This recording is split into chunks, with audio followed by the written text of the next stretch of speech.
Assalamualaikum warahmatullahi wabarakatuh. Kami dari kelompok 2 akan mempresentasikan hasil diskusi tugas modul 1 dan modul 2. Sebelumnya, perkenalkan, nama saya Nafsati Sasania dengan NIM akhir 2110. Saya Rahelia Bayi Panda Putri dengan NIM akhir 2040. Saya Sari Oktaviani Pane dengan NIM akhir 2068. Baik, di sini saya akan menjelaskan yaitu soal nomor 1 mengenai mengidentifikasi entiti dan juga atribut. Nah, di sini kita sudah melihat bahwa ada studi kasus 2 yaitu mengenai bengkel. Nah, yang pertama kita akan mengidentifikasi entiti dan atributnya. Yang pertama ada nama entitinya yaitu faktur. Faktur ini sendiri itu dikategorikan ke dalam peristiwa. Nah, mengapa di sini faktur dijadikan sebagai entiti? Karena barang yang dijual atau jasa yang diberikan dalam suatu bengkel itu kita perlu tahu transaksi apa yang terjadi di bengkel. Jadi, untuk tahu transaksi apa yang terjadi atau layanan apa yang dilakukan, maka di sini faktur perlu dicatat. Nah, di sini sehingga faktur itu sendiri terkait ke dalam bisnis proses. Jadi, faktur itu perlu dicatat. Nah, kita bisa melihat juga ada beberapa atribut di dalam entity faktur. Itu ada ID faktur. Nah, juga di sini ada beberapa foreign key. Mengapa foreign key? Karena di sini nantinya atribut ini yang akan menghubungkan antara entity faktur dengan entity lain. Kemudian ada di sini entity mekanik. Entity mekanik ini sendiri dikategorikan ke dalam benda nyata. Nah, di sini deskripsinya berupa entity mekanik ini menyimpan data tentang orang yang bekerja di bengkel. Mengapa mekanik ini dijadikan sebagai entity? Karena mekanik itu yang mengerjakan service yang harus dicatat agar kita tahu pegawai tersebut telah melakukan transaksi apa atau layanan apa yang sedang dikerjakan terhadap pelanggan di suatu bengkel. Jadi ketika terjadi suatu transaksi atau service, nah mekanik di sini harus dicatat sehingga di sini mekanik itu terkait ke dalam bisnis proses dan mekanik perlu dicatat. Nah, di sini juga kita bisa melihat bahwa ada beberapa atribut di sini yaitu ada ID mekanik, nama, dan juga di sini ada foreign key-nya yaitu ID bengkel yang nantinya akan menghubungkan entity eh, mekanik ini dengan bengkel. Kemudian ada entity pelanggan. Entity pelanggan di sini dikategorikan sebagai benda nyata. Nah, mengapa di sini pelanggan dijadikan sebagai entity? Karena pelanggan itu sendiri, pelanggan yang dilayani dalam suatu bengkel itu perlu dicatat agar kita tahu siapa yang membeli barang atau menggunakan layanan jasa di suatu bengkel. Nah, ketika terjadi transaksi itu, pelanggan ini perlu dicatat sehingga dan di sini pelanggan itu juga terkait ke dalam bisnis proses. Jadi tak luput bahwa pelanggan itu harus dicatat juga di dalam sebagai suatu entity. Dan di sini juga ada beberapa atributnya, ada ID pelanggan, nama, nomor HP, dan juga alamat. Nah, di sini entity di sini itu berfungsi sebagai master data pelanggan. Dan nanti digunakan untuk menghubungkan entity pelanggan dengan entity lain, misalnya entity faktur, kendaraan, dengan menggunakan UID-nya itu sendiri. Kemudian ada entity kendaraan. Entity kendaraan di sini itu kita masukkan ke dalam kategori benda nyata. Nah, mengapa di sini kendaraan itu dimasukkan sebagai entity? Hal itu dikarenakan dalam suatu layanan di bengkel, itu kendaraan yang kita layani, itu kita tahu kendaraan apa saja yang pernah menggunakan jasa di bengkel tersebut. Nah, ketika terjadi servis, di sini kendaraan itu perlu dicatat dan tergolong ke dalam bisnis proses juga dan harus dicatat dan tidak boleh luput dari bisnis proses. Kemudian ada atribut. Atributnya juga bisa kita melihat ada ID kendaraan, ID pelanggan. ID pelanggan di sini sebagai foreign key yang nanti akan menghubungkannya dengan entity pelanggan. Nah, selanjutnya ada entity bengkel. Di sini entity bengkel itu sendiri dikategorikan sebagai benda nyata. Nah, di sini kenapa bengkel ini sendiri dijadikan sebagai entity? Karena kita tahu bahwa bengkel ini merupakan tempat transaksi atau layanan yang dimana kita perlu mencatat tempat transaksi itu terjadi. Misalnya kita melakukan servis untuk kendaraan. Nah, kita itu harus mencatat tempat transaksi itu berada di lokasi mana. Nah, ketika terjadi transaksi, lokasi bengkel itu perlu kita masukkan atau perlu kita catat. Dan ini juga termasuk ke dalam bisnis proses. Nah, kita lihat ada juga atributnya yaitu ID bengkel, nama bengkel, alamat, dan juga nomor HP. Nah, selanjutnya itu ada entity daftar item. Daftar item di sini dimasukkan ke dalam kategori benda abstrak.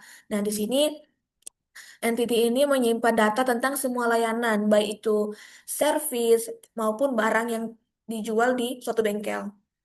Kenapa di sini daftar item dijadikan sebagai entity? Karena kita tahu bahwa dalam suatu transaksi di bengkel itu tidak hanya kayak misalnya itu kita harus servis saja atau part saja. Itu bisa saja dalam suatu transaksi itu bercampur, ada terjadi dari jasa atau layanan dan juga ada partnya. Maka semua isi transaksi itu, baik service ataupun parts, itu perlu dicatat dalam satu tempat sehingga dalam satu faktur itu akan lebih mudah dalam memetakannya ke dalam database dan juga akan lebih objektif atau sesuai dengan kondisi yang terjadi dalam transaksi yang ada di bengkel. Nah, di sini juga ada atributnya, yaitu ada ID item, nama item, harga dasar, stok, dan juga jenis item. Nah, di sini ada keterangan bahwa item itu fleksibel, yang bisa berupa parts ataupun service layanan. Jadi, kalau atribut stok dan jenis part itu hanya berlaku untuk item dengan jenis atau sama dengan part. Nah, untuk identifikasi entity dan atribut, mungkin itu yang dapat saya jelaskan. Terima kasih. Baik, selanjutnya adalah mengidentifikasi entity dari multivalued attribute dan redundant attribute. Jadi, jika ada atribut yang terdeteksi multivalued dan redundant, maka diatasi dengan membuat entitas baru. Nah, di sini kami membuat entitas yang pertama ada detail faktur. Nah, detail faktur ini kategorinya itu peristiwa. Kenapa? Karena ini menyangkut sama peristiwa transaksi jual belinya. Kemudian, detail faktur ini menyimpan data rincian setiap item yang ada di satu faktur. Sebelum ke situ, ke alasannya dulu deh. Jadi alasan dibuat entitas baru itu untuk menghindari atribut bernilai banyak pada entitas faktur. Nah, bernilai banyak itu sama aja kayak multivalued. Jadi multivalued atribut artinya adalah atribut yang satu datanya memiliki banyak nilai. Nah, di entitas faktur itu tuh ada satu atribut yang isinya itu multivalued, yaitu pada atribut daftar item. Jadi biasanya kalau dalam satu faktur itu kan bisa aja suatu pelanggan itu membeli beberapa item. Jadi dalam atribut daftar item itu akan multivalue jika pelanggannya membeli lebih dari satu item. Maka dari itu dibuatlah, maka dari itu kami membuat entitas detail faktur untuk merinci setiap item yang dibeli pada satu faktur. Makanya deskripsinya adalah menyimpan data rincian setiap item yang ada di satu faktur. Nah, atributnya ada ID detail sebagai primary key-nya, kemudian ada ID faktur dan ID item.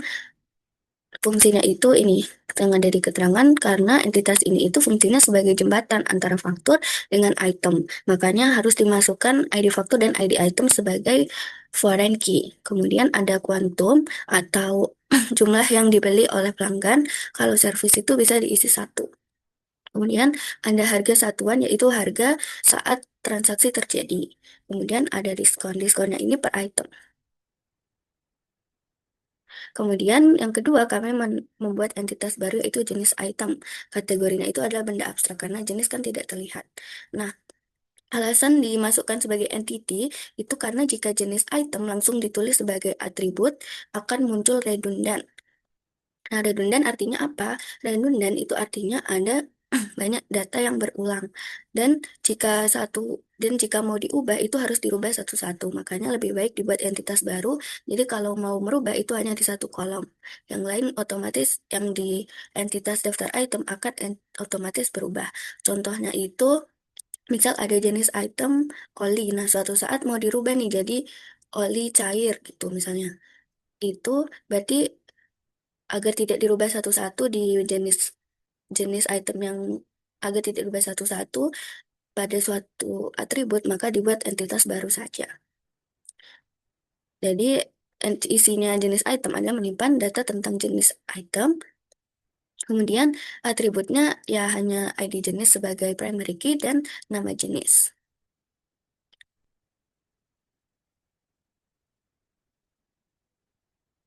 Nah, untuk yang dimasukkan ini jenisnya ini tujuannya berdasarkan karakteristik, fungsi, dan spesifikasinya. Nah, setelah ditemukannya anomali tadi dan sudah kami normalisasikan dengan membuat entitas baru, maka entitas yang berhubungan ada yang berubah. Nah, yaitu faktur. Faktur ini berubah, jadi yang sebelumnya ada daftar item yang dimasukkan di faktur, sama kuantum sama diskon itu dirubah jadi ditaruh di detail faktur itu. Kemudian yang daftar item itu yang awalnya ada atribut jenis item itu dirubah menjadi hanya ID jenis saja, yaitu sebagai penghubung antara daftar item dengan jenis item.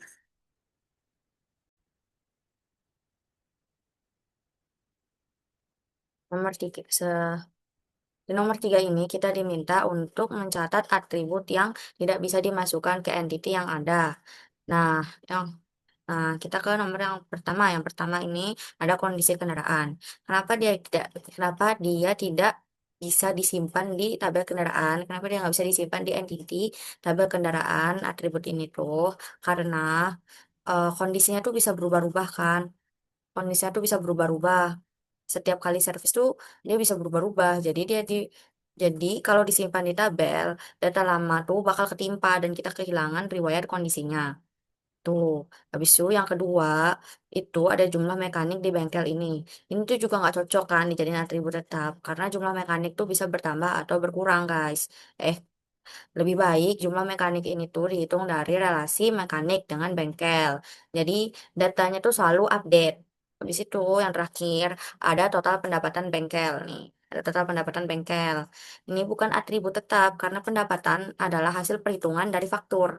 Perhitungan dari transaksi faktur. Jadi lebih baik dia tuh dihitung dari data faktur setiap kali diperlukan. Selanjutnya adalah penentuan primary UID dan secondary UID pada setiap entitas.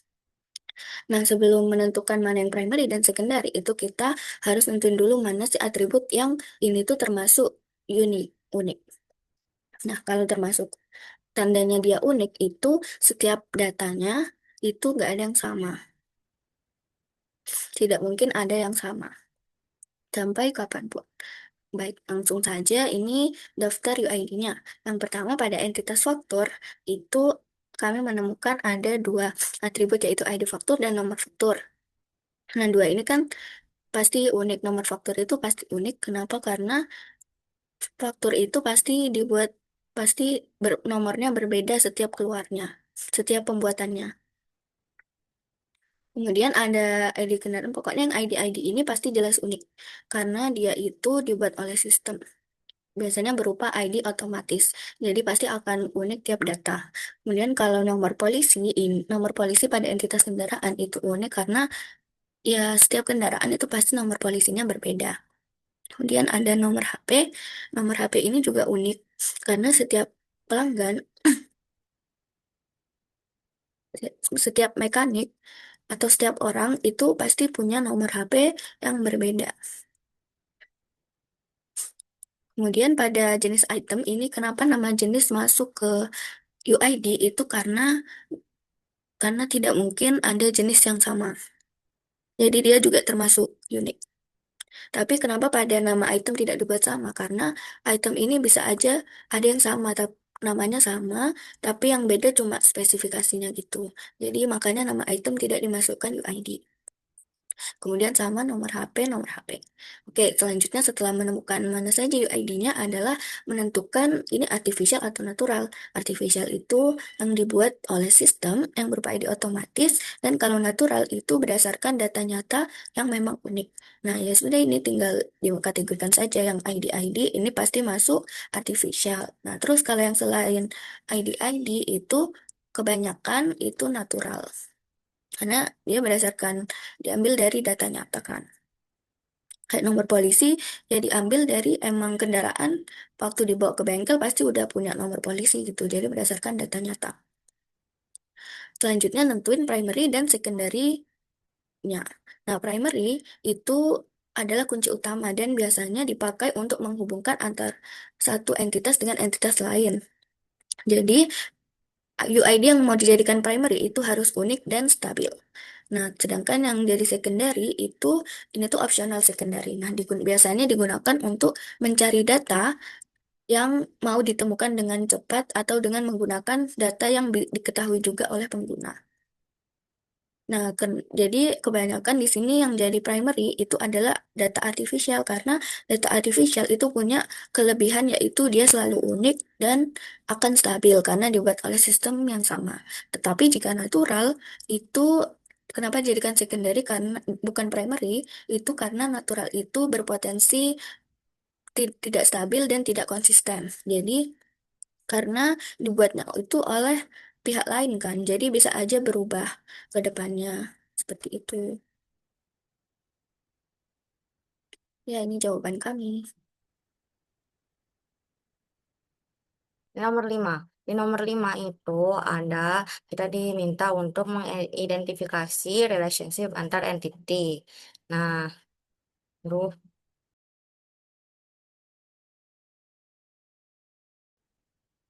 di sini ada nih faktor. Faktor dicatat oleh mekanik. Di juga relasinya tuh ada dia dicatat oleh mekanik. Habis itu dia juga diterbitkan untuk pelanggan. Nah, kan dari kan nggak ada nih. Habis itu dia diterbitkan di bengkel juga. Habis itu faktur terdiri dari detail faktur. Nah, lanjut ke mekanik. Mekanik ditugaskan di bengkel. Itu lebih satu. Relasinya dia cuma satu. Nah, pelanggan, pelanggan mempunyai pelanggan. Pokoknya nih antara atribut ini, antara atribut, antar entity ini kan. Pokoknya kalau namanya sama itu tuh nggak mungkin kan. Nggak mungkin kan pelanggan apa mempunyai pelanggan gitu. Itu kan nggak mungkin. Jadi pelanggan mempunyai kendaraan gitu. Nah, ini kan kosong nih karena mereka nggak punya relasi. Habis itu, nih daftar item. Daftar item itu punya relasi sama jenis item. Daftar item dikelompokkan dalam jenis item. Habis itu dia dicatat pada detail faktur. Kita sekarang pindah ke modul 2. Studi kasus 2. Nomor 1. Yang akan kita bahas itu adalah nomor 1, beri nama relationship. Yang kedua, untuk setiap relationship tentukan optionality entity yang terlibat. Yang ketiga, untuk setiap relationship tentukan cardinality setiap entity yang terlibat. Nomor 4, buat ERD. Nomor 5, membaca relationship menggunakan ERD, gitu. Nah, kita yang pertama. Yang pertama, beri nama relationship. Di sini kita mau memberi nama relationship. Yang pertama di nomor satu itu ada faktur dicatat oleh mekanik. Habis itu faktur diterbitkan untuk pelanggan. Habis itu ada faktur diterbitkan di bengkel dan faktur terdiri dari detail faktur. Nah, yang kedua nih mekanik mencatat faktur. Mekanik ditugaskan di bengkel. Dan habis itu pelanggan menerima faktur, pelanggan mempunyai kendaraan. Kendaraan dimiliki oleh pelanggan. Kita udah pindah di sini. Kendaraan dimiliki oleh pelanggan. Habis itu bengkel mengeluarkan faktur. Bengkel menugaskan mekanik. Daftar item. Nah, daftar item ini punya relationship sama jenis item. Daftar item dikelompokkan dalam jenis item. Habis itu dicatat pada detail faktur. Jenis item ini mengklasifikasikan daftar item. Detail faktur itu merinci faktur dan detail faktur itu punya relationship sama daftar item nih. Detail faktur merujuk ke daftar item. Nah, ke nomor dua untuk setiap relationship, tentukan optionality entity yang terlibat.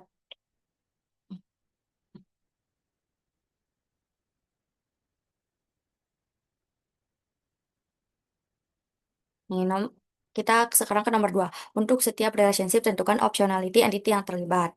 Nih, yang pertama ada relationship faktur sama mekanik. Fakturnya itu tuh wajib. Karena setiap faktur, transaksi, service atau pembelian part nih, karena setiap transaksi, service atau pembelian partnya itu harus dicatat siapa mekaniknya. Misalnya dalam bor service ditulis mekanik, Ilkom, Ida. Nah, kalau mekanik tidak wajib mekanik karena mekanik tuh bisa kedaftar di sistem walaupun saat itu dia belum punya transaksi. Nah, bisu nomor 2, relationship faktur sama pelanggan. Faktur itu wajib karena setiap transaksi harus tercatat untuk pelanggan tertentu. Dalam fakturnya selalu ada identitas pelanggan. Nah, yang pelanggan ini nggak wajib, tidak wajib dia. Karena pelanggan dapat terregistrasi di sistem sebagai data master meskipun belum pernah melakukan transaksi. Nah, ke nomor 3, relationship faktur sama bangkul. Relationship faktur sama bengkel. Nah, faktur itu wajib kan? Karena kayak yang tadi, karena setiap transaksi selalu terjadi ulang yang nomor 3. Nomor 3, relationship faktur sama ke bengkel. Faktur itu wajib karena setiap transaksi selalu terjadi di satu bengkel tertentu. Faktur tuh nggak sah kan tanpa identitas bengkel penerbit. Masih dia selalu ada identitas bengkel penerbitnya itu. Nah, yang bengkel dia tuh nggak wajib. Karena bengkel tuh bisa ada di sistem meskipun belum mengeluarkan faktur. Contoh nih, cabang bengkel baru buka tapi belum ada transaksi. Nah, nomor 4, relationship faktur ke detail faktur. Faktur itu wajib. Karena setiap faktur harus punya minimal satu detail item.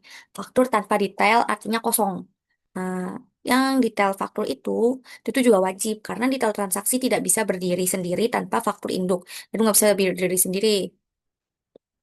Masuk ke nomor 5. Relationship detail faktur sama daftar item. Detail faktur itu wajib karena setiap detail faktur pasti menunjuk ke satu item, service atau parts tanpa item detail tidak bermakna. Yang daftar item, dia tidak wajib. Item bisa sudah ada di katalog bengkel meskipun belum pernah muncul di transaksi. Contoh, part baru masuk gudang, belum ada yang beli. Nah, nomor 6. Relationship daftar item. Itu sama jenis item. Daftar item itu wajib karena semua item itu pasti memiliki jenis. Jika item itu berupa servis, maka jenisnya adalah servis. Jadi, ya kalau bukan servis, ya bukan servis berarti dia jenisnya. Bisu nih, jenis item tuh nggak wajib. Karena kategori item bisa dibuat lebih dulu. Dia bisa dibuat duluan gitu sebagai master data meskipun belum ada item yang sesuai. Yang 7, relationship pelanggan sama kendaraan. Pelanggan itu nggak wajib. Pelanggan tuh bisa gimana ya? Pelanggan tuh bisa tercatat tanpa kendaraan. Contoh nih, pelanggan baru terdaftar, tapi data kendaraan belum diinput. Jadi pelanggannya tuh kayak daftar dulu, tapi data kendaraan tuh belum diinput gitu. Nah, kendaraannya itu wajib, karena setiap kendaraan harus terkait dengan satu pelanggan sebagai pemilik kan. Kan setiap kendaraan harus punya kaitan lah sama pelanggan kan, sama orang, sama sama pelanggan. Nah, relationship mekanik sama bengkel. Mekanik itu wajib. Karena setiap mekanik harus tercatat bekerja di satu bengkel tertentu kan. Nggak mungkin bengkel nggak punya mekanik kan. Habis itu bengkel bengkel nggak wajib. Karena cabang bengkel bisa ada meskipun belum memiliki mekanik terdaftar. Contoh, bengkel baru dibuka, rekrutmen mekanik belum selesai. Dah.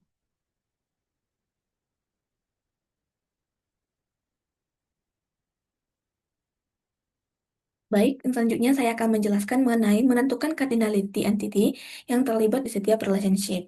Nah, di sini yang pertama kita bisa melihat bahwa ada relasi antara faktor dan mekanik. Di sini memiliki cardinality one to many. One-nya di sisi mekanik dan many-nya itu di sisi faktor. Mengapa? Karena kita tahu bahwa di dalam satu faktor itu pasti mencatat satu mekanik. Tetapi satu mekanik ini bisa muncul di beberapa faktor. Nah, yang kedua itu ada faktor dan pelanggan. Cardinality-nya juga one to many. One di sisi pelanggan dan faktor itu dan many itu di sisi faktor.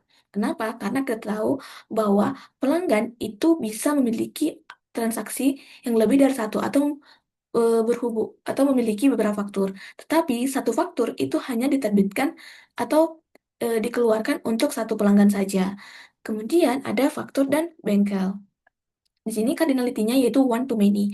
One-nya itu sisi bengkel dan many-nya sisi faktor. Kenapa? Karena kita tahu bahwa satu bengkel itu bisa mengeluarkan beberapa faktor. Tetapi satu faktor itu hanya diterbitkan atau dikeluarkan dari satu bengkel saja. Kemudian ada relasi antara faktor dan juga detail faktor. Cardinality-nya di sini itu one to many. One-nya di sisi faktor dan many-nya di sisi detail faktor. Karena kita tahu bahwa satu faktor itu hanya bisa memiliki beberapa baris detail faktur, tetapi satu detail faktur ini hanya ditujukan atau hanya ada pada satu faktor saja. Yang selanjutnya itu ada detail faktur dan daftar item. Di sini cardinality-nya juga one to many, yaitu one-nya itu di sisi daftar item dan many-nya itu di detail faktur. Karena kita tahu bahwa setiap detail faktur itu akan mengacu ke satu item di dalam daftar item. Sedangkan satu item di daftar item ini bisa muncul di banyak baris detail faktur. Nah, kemudian atau kata lainnya itu satu satu entry item itu bisa ada pada banyak detail faktur. Nah, yang kemudian ada daftar item dan jenis part. Nah, hubungannya atau cardinality-nya juga one to many. One-nya di sisi jenis part dan many-nya itu di daftar item. Nah, kita tahu bahwa ini artinya bahwa tabel jenis part itu menjelaskan tipe barang dan banyak barang itu berbeda. Jadi barang itu kan eh, gak gak kayaknya satu jenis barang saja. Jadi di sini eh, tabel jenis part itu akan menjelaskan tipe barangnya dan bisa termasuk ke dalam satu jenis part. Untuk itu, tabel daftar item pasti memiliki kolom ID jenis yang nantinya ini akan sebagai foreign key-nya yang menghubungkan ke jenis partnya. Menghubungkan setiap item itu ke jenis part. Lalu yang ketujuh itu ada relasi antara pelanggan dan kendaraan. Dan di sini juga cardinality-nya one to many. One-nya di sisi pelanggan dan many-nya itu sisi kendaraan. Karena kita tahu bahwa satu pelanggan itu bisa saja memiliki beberapa kendaraan. Jadi, satu pelanggan itu tidak hanya memiliki satu kendaraan saja, tetapi satu kendaraan itu hanya memiliki satu pemilik. Yang terakhir itu ada relasi antara mekanik dan bengkel. Cardinality-nya itu one to many. One-nya di sisi bengkel, dan many-nya itu sisi mekanik. Karena satu bengkel itu pastinya itu bisa memiliki lebih dari satu mekanik. Jadi, satu bengkel bisa memiliki beberapa mekanik, tidak hanya satu. Tetapi, satu mekanik ini hanya ditugaskan atau hanya bertugas ke satu bengkel saja. Nah, kita bisa lihat bahwa penjelasannya di sini pada database relasi ini, setiap mekanik baru itu harus mencatat ID bengkel di mana mekanik itu bekerja atau bertugas. Baik, sekian yang dapat saya jelaskan. Terima kasih.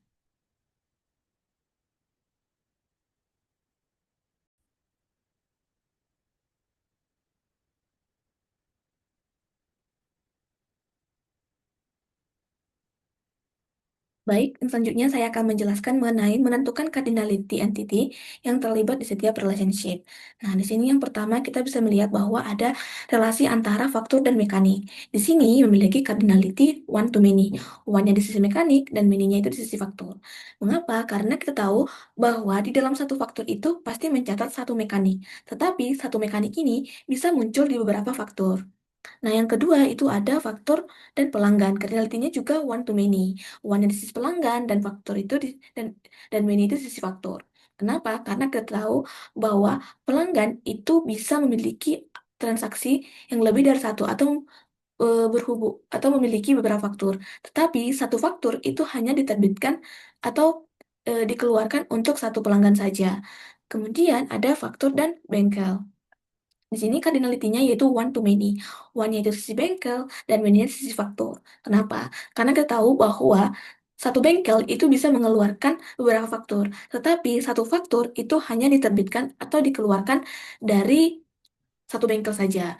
Kemudian ada relasi antara faktor dan juga detail faktor. Cardinality-nya di sini itu one to many. One-nya di sisi faktor dan many-nya di sisi detail faktor. Karena kita tahu bahwa satu faktor itu hanya bisa memiliki beberapa baris detail faktur, tetapi satu detail faktur ini hanya ditujukan atau hanya ada pada satu faktor saja. Yang selanjutnya itu ada detail faktur dan daftar item. Di sini cardinality-nya juga one to many, yaitu one-nya itu di sisi daftar item dan many-nya itu di detail faktur. Karena kita tahu bahwa setiap detail faktur itu akan mengacu ke tepat satu item di dalam daftar item. Sedangkan satu item di daftar item ini bisa muncul di banyak baris detail faktur. Nah, kemudian, atau kata lainnya itu satu satu entry item itu bisa ada pada banyak detail faktur. Nah, yang kemudian ada daftar item dan jenis part. Nah, hubungannya atau kardinalitinya juga one to many. One-nya di sisi jenis part dan many-nya itu di daftar item. Nah, kita tahu bahwa ini artinya bahwa tabel jenis part itu menjelaskan tipe barang dan banyak barang itu berbeda. Jadi barang itu kan eh, gak gak kayaknya satu jenis barang saja. Jadi di sini eh, tabel jenis part itu akan menjelaskan tipe barangnya dan bisa termasuk ke dalam satu jenis part. Untuk itu, tabel daftar item pasti memiliki kolom ID jenis yang nantinya ini akan sebagai foreign key-nya yang menghubungkan ke jenis partnya. Menghubungkan setiap item itu ke jenis part. Lalu yang ketujuh itu ada relasi antara pelanggan dan kendaraan. Dan di sini juga cardinality-nya one to many. One-nya di sisi pelanggan dan many-nya itu sisi kendaraan. Karena kita tahu bahwa satu pelanggan itu bisa saja memiliki beberapa kendaraan. Jadi satu pelanggan itu tidak hanya memiliki satu kendaraan saja, tetapi satu kendaraan itu hanya memiliki satu pemilik. Yang terakhir itu ada relasi antara mekanik dan bengkel. Cardinality-nya itu one to many. One-nya di sisi bengkel dan many-nya itu sisi mekanik. Karena satu bengkel itu pastinya itu bisa memiliki lebih dari satu mekanik. Jadi satu bengkel bisa memiliki beberapa mekanik, tidak hanya satu. Tetapi satu mekanik ini hanya ditugaskan atau hanya bertugas ke satu bengkel saja. Nah, kita bisa lihat bahwa penjelasan di sini pada database relasi ini, setiap mekanik baru itu harus mencatat ID bengkel di mana mekanik itu bekerja atau bertugas. Baik, sekian yang dapat saya jelaskan. Terima kasih. Nah, di sini saya mau mencontohkan langkah-langkahnya. Nah, di sini saya mau mencoba membuat, tapi yang dimasukkan hanya membuat satu entitas saja. Nah, di sini saya mau mencontohkan bagaimana membuatnya.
Baik, yang selanjutnya kita akan menjelaskan soal nomor 5 yaitu mengenai membaca relationship sesuai dengan IRDIS.